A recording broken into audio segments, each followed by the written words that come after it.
하나님의 말씀은 마가복음 6장 45절에서 52절까지의 말씀입니다.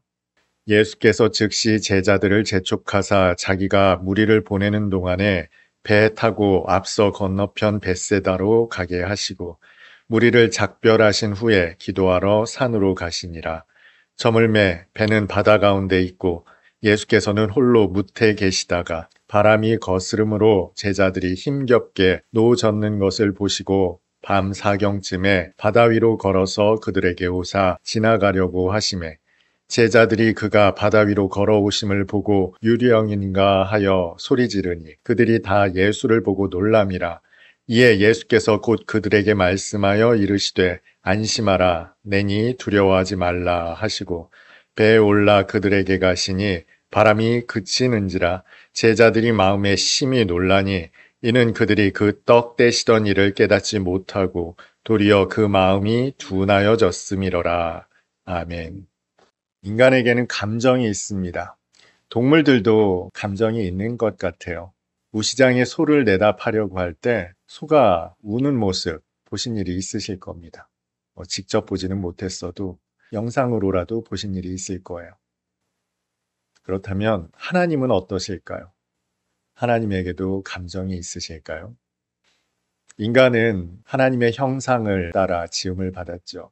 우리가 가지고 있는 여러 가지 속성은 하나님으로부터 부여된 것입니다. 주님께서도 예루살렘을 보시고 우셨어요. 다시 말해 하나님께도 감정이 있으십니다. 물론 우리가 느끼는 인간적 감정과는 아주 다를 것입니다. 왜냐하면 하나님은 전능하시고 영원하시고 시간을 초월해 계시기 때문에 그렇습니다. 그럼에도 분명한 것은 하나님에게도 감정이 있으세요.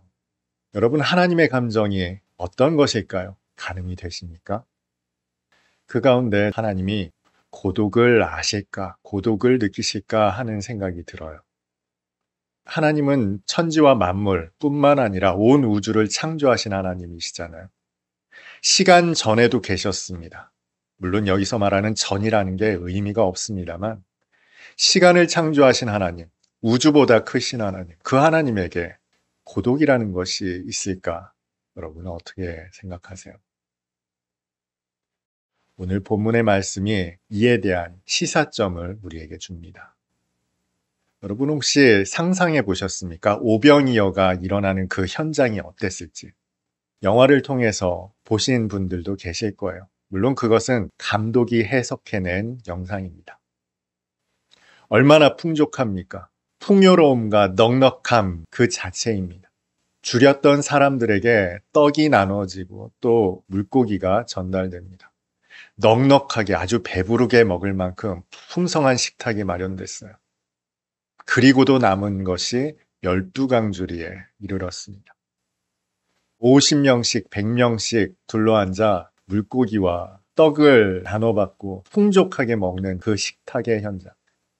그것이 집에서 일어난 일도 아니죠. 들녘에서 있었던 일입니다. 소풍 같았을까요? 마을 잔치와도 같았을까요? 기쁨과 환희가 넘치는 오병이어의 현장. 그런데 오늘 본문 말씀은 그 현장에 빗대어 본다면 잘 납득이 되지 않습니다. 이후에 전개된 일들 어느 것 하나 쉽게 납득되지 않습니다. 이상한 일들이 계속해서 일어나고 있거든요. 먼저 예수께서 재촉하십니다. 제자들을 바다 건너편으로 보내세요. 그리고는 서둘러 그 많은 사람들을 죄다 떠나보내십니다. 작별하세요. 그리고는 산으로 가셔서 기도하셨다. 오늘 본문은 그렇게 시작이 되죠. 그런데 생각해 보십시오. 이것이 재촉할 일입니까? 예수께서 아주 특별한 예정된 일이 있으셨습니까? 사람들에게 천국 복음을 전파하셨다거나 가르치셨다거나 혹은 아주 중병을 앓는 사람을 고치셨다거나 그런 일이 있습니까? 없습니다. 그런데 재촉해서 제자들을 바다 건너편으로 보내셨어요. 사람들을 서둘러 작별하셨습니다. 그리고 산에 가셔서 기도하셨다. 성경은 그렇게 우리에게 전하고 있어요. 아무리 살펴봐도 예수께서 재촉하실 만한 대목이 없습니다. 기도가 그렇게 급했을까요? 이 대목도 이상합니다. 예수께서 기도하실 때 응당 제자들도 기도하는 것이 합당하지 않겠습니까? 그런데 예수께서는 제자들까지도 재촉해서 바다 건너편으로 보내셨다고요. 그 결과 제자들은 바다 한가운데서 열심히 노를 저었지만 반면 예수께서는 무태 계셨어요. 어차피 조금 있으면 제자들과 예수님은 다시 만날 수밖에 없습니다만 굳이 주님께서는 제자들을 재촉해서 떠나 보내셨다는 거죠. 뿐만 아니라 주님께서 물 위로 걸어오셨습니다. 그런데 오늘 본문 자세히 살펴보면 예수께서 배로 오신 것이 아니라 배를 지나쳐 가려 하셨다라고 성경 기록되어 있습니다. 서두를 일도 아니었고요. 제자들과 함께 가셔서 기도하시면 될 일이었습니다. 심지어 제자들에게로 오신 것도 아닌 배를 지나쳐 가시려고 했던 주님이십니다. 오병이어 사건 직후에 일어난 일이라고는 도무지 생각할 수 없는 이상한 일들이 계속 전개되고 있는 것이 오늘 본문입니다. 왜 본문은 이렇게 납득하기 어려운 일들을 이야기하고 있을까요? 그 이유를 가늠할 수 있는 구절이 오늘 본문 52절에 기록되어 있어요. 제자들이 마음이 둔하여졌다. 제자들이 깨닫지 못하고 마음이 둔해져 있었다는 겁니다.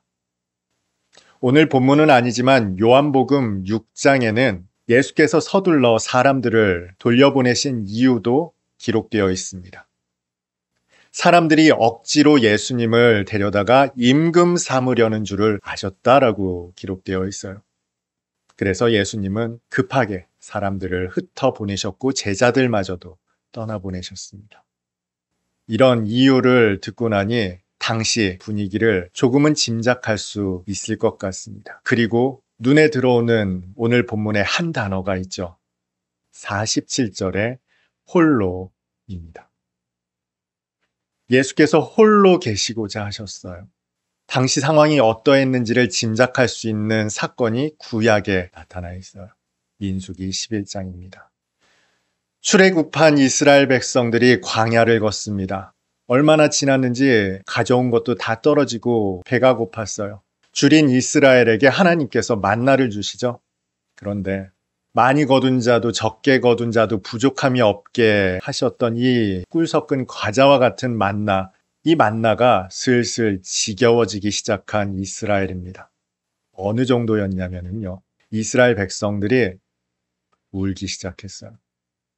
애굽 가마 곁에 있을 때를 떠올렸습니다. 그때에는 우리가 고기도 먹었었는데 여기서는 이 맛도 없는 만나만 먹다 우리 인생 다 가겠구나 싶었던 모양입니다.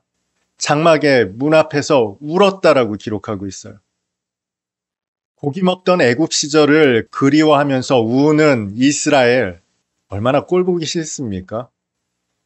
하나님께서 이들을 위해서 메추라기를 보내세요. 그 냄새가 지긋지긋해질 만큼 그렇게 많은 고기를 주겠다 메추라기를 보내시죠. 민수기에 어떻게 기록되어 있냐면요. 적게 거둔 사람도 10호멜을 거두었다라고 기록되어 있어요. 그런데 한 호멜의 양이 무려 220리터입니다. 10호멜이면 2200리터예요. 이것이 어느 정도 되는 양이냐면요. 여러분 혹시 2리터 생수병 아십니까? 적게 거둔 한 사람이 생수병 1100개 되는 분량을 거뒀다는 거예요. 어마어마한 분량이에요. 그런데 성경은 그렇게만 기록하고 있지 않습니다. 그 메추라기를 털을 뽑고 구웠겠죠. 그리고 입에 넣고 먹으려는 순간 씹기도 전에 하나님께서 진노하셨다라고 기록하고 있습니다. 그래서 그 지명을 기브롯 핫다와라고 전하고 있죠. 탐욕의 무덤이라는 뜻입니다. 고기를 받아들고 구워서 먹는 그들의 모습이 온통 무덤으로 가득한 진영으로밖에 보이지 않았어요. 이것이 축제의 현장입니까? 기쁘고 즐거운 현장입니까? 오병이어의 현장이 바로 그와 같았을 겁니다. 넉넉함에 좋아했겠죠. 배부름에 즐거웠겠죠. 집에서도 그렇게 먹지 못하는데 이 들녘 한가운데서 그 풍성한 식탁을 누릴 수 있었으니 사람들은 좋아했을 겁니다. 그러나 정작 그들은 무관심했어요. 주님의 표적에도 무관심했고요. 그 놀라운 식탁 자체도 무관심했습니다. 그저 배고픈 그들의 배를 채울 수 있는 그것만이 그들의 목적이었습니다. 예수께서 표적을 보이실 때는 이유가 있죠. 이것이 하나님의 나라다. 이것이 하나님의 구원이다. 나는 하나님께서 보내신 하나님의 구원이자 그리스도 메시아다라는 것을 드러내시기 위한 표적입니다만 사람들은 그것에는 전혀 관심이 없었어요. 그저 그들의 욕망이 해결되는 것에만 관심이 있었다고요. 그래서 일갈하신 한 말씀을 하시죠. 너희가 나를 찾는 까닭은 하나님의 표적 때문이 아니라 그저 떡을 먹고 배부른 까닭이다. 너희의 욕망들이 관철된 것, 해결된 것이 좋아서 나를 찾는 것이다. 제가 신대원에서 있었던 일이에요. 신대원 1학년 때 일입니다. 교회 행정학이라는 수업을 들었어요. 가르치신 교수님이 겸임 교수님이셨습니다. 목회 사역도 병행하고 계셨어요. 이 교수님께서 한 번은 교회 탐방을 위해서 수업 듣는 모든 학생을 교회로 부르신 거예요. 교회 탐방을 모두 마치고 나서 식사를 하게 되었습니다. 그런데 식사를 준비해 주신 권사님들이 한 가지 놓친 것이 있었습니다. 이 신학생들의 먹성을 예측하지 못하셨어요. 평소 성도들이 먹는 양을 계산해서 식사를 준비한 거죠. 대략 300여 명 정도 됐을 거예요. 일시에 식사를 하기 위해서 몰려들었습니다. 하던 대로 자율 배식에 맡겼겠죠. 그런데 음식 쟁탈전이 벌어졌어요. 맛있는 고기, 맛있는 튀김 요리가 나왔지 않겠습니까? 앞서 음식을 담던 분들이 너무 많은 양을 담은 거예요. 뒤에 학생들이 많이 남아 있었는데도 불구하고 아랑곳하지 않고 넘치게 음식을 담았습니다. 마치 한식 뷔페에서 음식을 담듯이 수북하게 음식을 담아갔습니다. 그러다 보니 권사님들의 예측과 달리 음식이 모자랐어요. 심지어 학생들도 제법 많이 남아 있었고 교수님도 뒤에 줄 서 계셨는데 반찬이 모자랐어요. 결국 뒤에 많은 학생들과 교수님은 국과 김치로 식사를 하셨습니다. 제가 이 사건을 아직까지 이렇게 또렷하게 기억하는 이유가 있어요. 학기를 마치고 성적표를 받았는데 C학점이 나왔더라고요. 저만 그런 줄 알았더니 다른 많은 학생들도 C학점을 받았더라고요. 오병이어의 표적의 진짜 의미는 하나님 나라가 어떠한가를 보여주시기 위한 예수님의 보이는 말씀이셨습니다. 뿐만 아니라 예수께서 하나님께서 보내신 자, 하나님의 메시아 되심을 입증하는 표적이었어요. 그런데 거기에 모여있는 어떤 사람도, 단 한 사람도 그 표적에 관심을 두지 않았습니다. 그저 배고픈 자기 배를 채우는 데만 급급했어요. 물론 그 중에는 감사합니다, 잘 먹겠습니다 하는 사람들이 있었을 거예요. 그러나 그 중심에는 오로지 탐욕스러운 식욕만 가득했던 거죠. 예수님을 믿는 믿음으로 나온 사람이 한 사람도 없었습니다. 그래서 요한복음에 이렇게 기록하고 있는 거예요. 사람들이 묻죠. 그러면 도대체 우리가 어떻게 하면 되겠습니까? 무엇을 하면 하나님의 일을 하는 것이겠습니까? 라는 질문에 대해서 예수께서 말씀하십니다. 하나님께서 보내신 자를 믿는 것이 하나님의 일이다. 너희가 하나님의 일을 하고 싶으냐? 그러면 나를 믿어라. 오병이어 이 표적 자체, 너희들의 탐욕스러운 욕심이 해결되는 문제에만 집중하지 말고 나를 좀 믿어라. 주님께서 말씀하셨어요. 왜냐하면 믿는 자가 없었거든요. 심지어 거기에는 제자들도 해당됐습니다. 5천 명이 넘는 남자, 장정들이 있었고 그보다 더 많은 사람들도 있었어요. 제자들까지 있었습니다. 그런데 그 중에 예수님의 표적의 진정한 의미를 알고 온전한 믿음 가운데로 나온 사람이 한 사람도 없었어요. 주님은 제자들을 재촉하여 떠나보내셨고 그 모든 사람들을 서둘러 작별하신 후에 산으로 홀로 가실 수밖에 없었습니다. 여러분, 성경에 수많은 사건들이 기록되어 있습니다만 그 많은 사건들 중에 하나님의 고독을 보듬었던 한 사람이 구약에 기록되어 있습니다. 어느 날 다윗은 자신이 누리는 풍성함을 직시하게 되었어요. 그리고 지나가는 말처럼 곁에 있던 나단 선지자에게 툭하고 이렇게 한마디를 내뱉습니다. 나는 이 좋은 백향목궁에 거하고 있는데 하나님의 궤는 저 휘장 가운데 있구나. 그리 대단하지도 않은 대수로울 것도 없는 지나가는 다윗의 이 한마디. 그런데 그날 밤 하나님께서 나단 선지자에게 나타나셔서 이런 말씀을 하세요. 너는 가서 다윗에게 이렇게 말해라. 내가 언제 집 만들어 달라고 했느냐? 내가 어떤 지파에게 내 집 지어달라 했던 적이 있느냐? 그런데 그 직후의 말씀이 잊히질 않습니다. 너는 가서 다윗에게 이렇게 꼭 전해라. 내가 너를 위대한 임금으로 만들어주겠다. 너의 후손들까지도 내가 책임지겠다. 여러분, 이게 이해가 되세요? 퉁명스럽게 내가 언제 집 지어달라고 했느냐 하신 하나님께서 갑자기 그 태도를 180도 바꾸어서는 내가 너를 위대한 임금 만들어줄게, 다윗. 내 아들까지도 내가 내 아들 삼아서 지켜줄 거야. 지나가듯 내뱉었던 다윗의 한마디에 하나님이 들켜버리셨어요.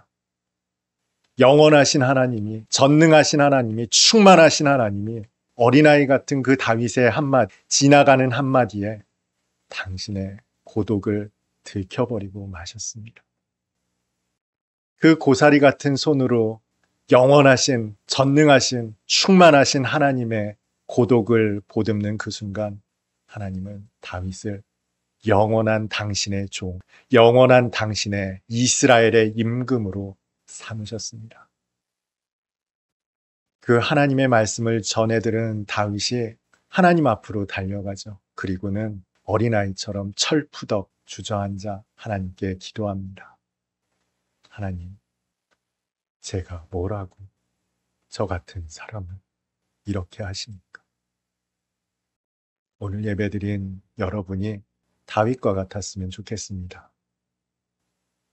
하나님을 온전히 아는 자녀가 되었으면 좋겠습니다. 하나님을 진정으로 헤아리는 하나님의 종이 되었으면 좋겠습니다. 그래서 다윗처럼 무심코 내뱉은 그 한마디로, 무심코 행한 선행 한 가지로 하나님의 고독을 알고 하나님의 사랑을 헤아리고 진정으로 깨달아 감사하며 감격하는 그런 여러분이었으면 좋겠습니다.